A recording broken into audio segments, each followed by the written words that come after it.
আচ্ছা আচ্ছা, তুমি ডিভোর্সের কথা বলছো? হ্যাঁ, ওইটা ওইটা। তাহলে তো ওরা এখন স্বামী স্ত্রী নয়। তাহলে এক ঘরে গিয়ে ওরা অসভ্যতা করছে কেন? আরে অসভ্যতা করছে মানে কি বলছো? ওমা, ফুলসজ্জা মানে অসভ্যতা নয়? কিছু বলছো? হ্যাঁ, যা, আপনি কি এরকম ভাবেই তাকিয়ে থাকবেন মিস্টার ব্রহ্মচারী?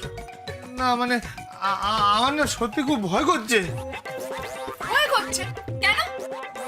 আসলে আমি তো জানি না কিভাবে ব্রহ্মচর্য নষ্ট করতে হয়।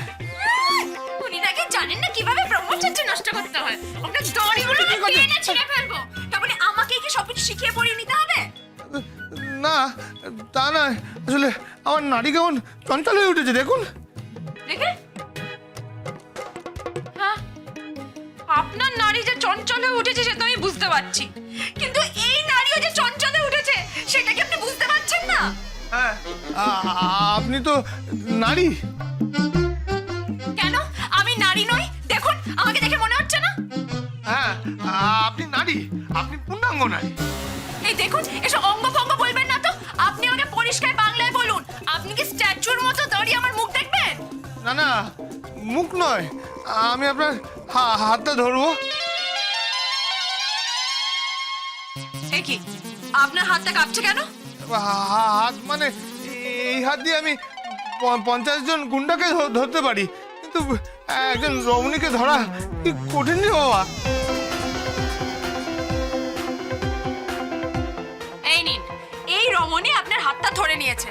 এবার বলুন খোকা বাবু, এখন কি করতে হবে? না না, মানে এই এক হাত ধরলেই কি ব্রহ্মচর্য নষ্ট হয়? না রে খোকা না, তুই তোর বাবা মাকে জিজ্ঞেস করে আসিস নি? হ্যাঁ, এই আপনি তো আমাকে তুই তো করছেন। আমি যা সহ্য করতে পারছি না, সহ্য করতে পারছি না আমি। আর আপনি আপনি সব ন্যাকামো করছেন। আপনি কি ব্রহ্মচারী? তাহলে আপনি আমাকে তুলে নিয়ে আসছেন কেন? বলুন, আপনি আপনি আমাকে তুলে নিয়ে এলেন কেন? হ্যাঁ, আপনি আমাকে মণ্ডপ থেকে তুলে নিয়ে এলেন কেন? কেন তুলে নিয়ে এলেন? হ্যাঁ, ওই পাজা করলে করে তুলে নিয়ে এলেন, কে বললেন সালমান খান? চলুন ছেড়ে দেন। না না, আমি তো জগন্নাথ মাস্টার মশাই আছি। আচ্ছা, উনি কে? উনি? আপনি সালমান খানকে চেনেন না? উনি মুম্বাইয়ের বিখ্যাত অভিনেতা। হ্যাঁ, শুনেছি, কিন্তু আমি তো ওনার কোনো ছবি দেখিনি।